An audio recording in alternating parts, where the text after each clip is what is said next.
এই ন্যায় বিচার যদি নিশ্চিত হয় তাহলে আগামীতে কোনো জালিমের জন্ম এই দেশে হবে না। ন্যায় বিচার নিশ্চিত না হয় তাহলে দফায় দফায় জালিম আরো ভয়ঙ্কর রূপ ধারণ করে জাতির সামনে আসবে। আল্লাহর কাছে আশ্রয় চাই সমস্ত জুলুম। তিনি বাংলাদেশ জামাত ইসলামের কেন্দ্রীয় নির্বাহী পরিষদের সদস্য ছিলেন এবং কেন্দ্রীয় স্টেট সেক্রেটারি জেনারেলও ছিলেন। আপনারা জানেন আল্লাহর কিছু নেক বান্দাদের বিরুদ্ধে বিগত ফ্যাসিবাদী সরকার গভীর ষড়যন্ত্রে লিপ্ত হয়। সংগঠন হিসাবে জামাতকে টার্গেট করে আর ব্যক্তি হিসাবে এর নেতৃবৃন্দকে টার্গেট করে।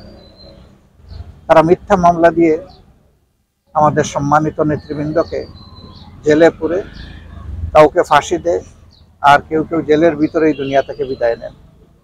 তাদের বিরুদ্ধে মিথ্যা মামলা যেটা হয়েছিল, আদালতে আইনি লড়াইয়ে নেতৃত্ব দিয়েছিলেন ব্যারিস্টার আব্দুর রাজ্জাক। এই অপরাধে তার চেম্বারে দুইবার ডিবি এবং বিভিন্ন এজেন্সি দিয়ে তাকে বিরক্ত করে, অপমান করে। শেষ পর্যন্ত তার জীবনের উপরে হুমকি প্রদান করা হয়। সেটাও উপেক্ষা করে তিনি লড়াই চালিয়ে যাচ্ছিলেন। কিন্তু যখন তার কাছে এটা নিশ্চিত হয়ে গেল যে একদিনের জন্য সরকার আর তাকে এই লড়াই চালাতে দিবে না, বরঞ্চ তারা কুমতলব হাসিল করার জন্য তার উপরেও ঝাঁপিয়ে পড়বে, তখন তিনি বাধ্য হয়ে দেশ ছেড়েছিলেন। তার ব্রিটেনেরও নাগরিকত্ব আছে, সেখানে তিনি ছিলেন। বড় কষ্ট, দুঃখ, ব্যথা অন্তরে নিয়েই ছিলেন। বারবার তিনি ছটফট করছিলেন বাংলাদেশে আসার জন্য, কিন্তু আল্লাহ পাকের ইচ্ছা তার এই নিঃসঙ্গ প্রবাস জীবনে তিনি বহু কষ্ট করেছেন। 2 দফা বিভিন্ন ক্যান্সারে তিনি আক্রান্ত হয়েছেন। দীর্ঘদিন সেখানেও চিকিৎসা নিয়েছেন, বাংলাদেশে এসেও তিনি চিকিৎসা নিয়েছেন। কিন্তু আল্লাহ তাআলা তাকে তার কাছে নিয়ে যাওয়ারই ফয়সালা করেছেন, আল্লাহ নিয়ে গেছেন। তার শেষ দিনগুলো অত্যন্ত কষ্টের ছিল। আল্লাহ তাআলার দরবারে দোয়া করি আল্লাহ তাআলা এই সকল কষ্টের বিনিময়ে এবং তার জীবনের সমস্ত নেক খেদমতের বিনিময়ে আল্লাহ তাকে ক্ষমা করে দিন। তার গুনাহ এবং ভুলগুলোকে ক্ষমা করে দিয়ে আল্লাহ তাআলা নেকিতে পরিণত করে দিন। তিনি আসলে মজলুমের পক্ষ হয়ে জালিমের বিরুদ্ধে লড়াইয়ের এক বাস্তব প্রতীক ছিলেন।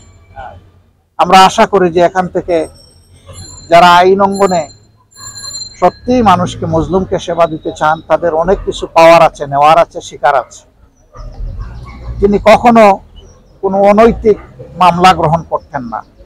যে মামলা যথাযথ বলে মনে হতো সেইটাই করতেন। এর বিপরীতে যত মামলা আসুক, কাড়ি কাড়ি টাকা আসুক, 2 হাতে তিনি ফিরিয়ে দিতেন। তিনি আল্লাহকে ভয় করেই চলতেন বলে আমরা বিশ্বাস করি। এখনো যদি আইন অঙ্গনের সমস্ত আইনজীবীরা সেই একই নীতি অনুসরণ করেন তাহলে মানুষ ন্যায় বিচার পাবে, এটা আমরা আশা করি। কিন্তু আইন অঙ্গনে সে অবস্থা আমরা দেখি না। বহু ধরনের অনাকাঙ্ক্ষিত পরিবেশ আমরা দেখতে পাই। তা আমরা দোয়া করি আল্লাহ তাআলা ইনসাফ বাংলাদেশে কায়েম করার জন্য তার শর্ত হিসাবে আল্লাহ তাআলা কোরআনী শাসনটাও কায়েম করার ব্যবস্থা করুন। আমিন। তাহলে সত্যিকারের ইনসাফ সর্বত্র কায়েম হবে, শুধু আদালতে নয়, সমাজের সর্বত্র। আমরা সেই ইনসাফ কায়েমের জন্য আল্লাহ তাআলার সাহায্য চাই, মঞ্জুরি চাই এবং আপনাদের সকলের সহযোগিতা চাই, দোয়া চাই। আপনারা সবাই দোয়া করবেন। এই কবরস্থানে তিনি ছাড়াও আল্লাহর যত বান্দাবান্দি শুয়ে আছেন, আমরা গুনাহগার মানুষ, আল্লাহর দরবারে তেলাওয়াত করে, ইস্তেগফার করে, দুরূদ করে আমরা দোয়া করেছি। আশা করি আমাদের মাওলা আমাদের দোয়া কবুল করবেন।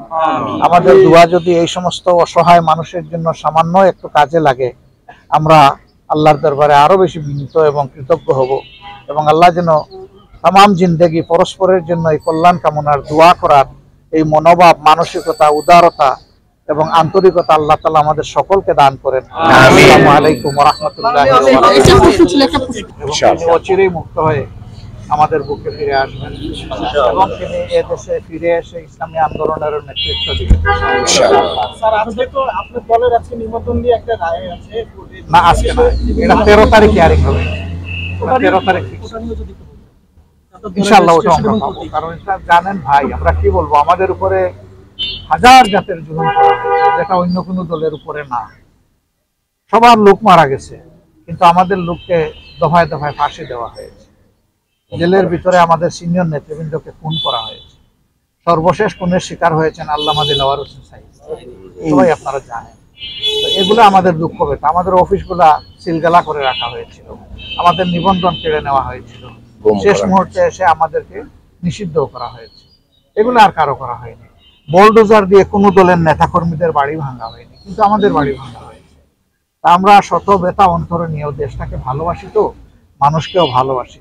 এই জন্য আমরা সিদ্ধান্ত নিয়েছিলাম যে আমরা দল কিংবা ব্যক্তি পর্যায়ে কোনো প্রতিশোধ নেব না, তবে অবশ্যই আইনের মাধ্যমে প্রতিকার চাব।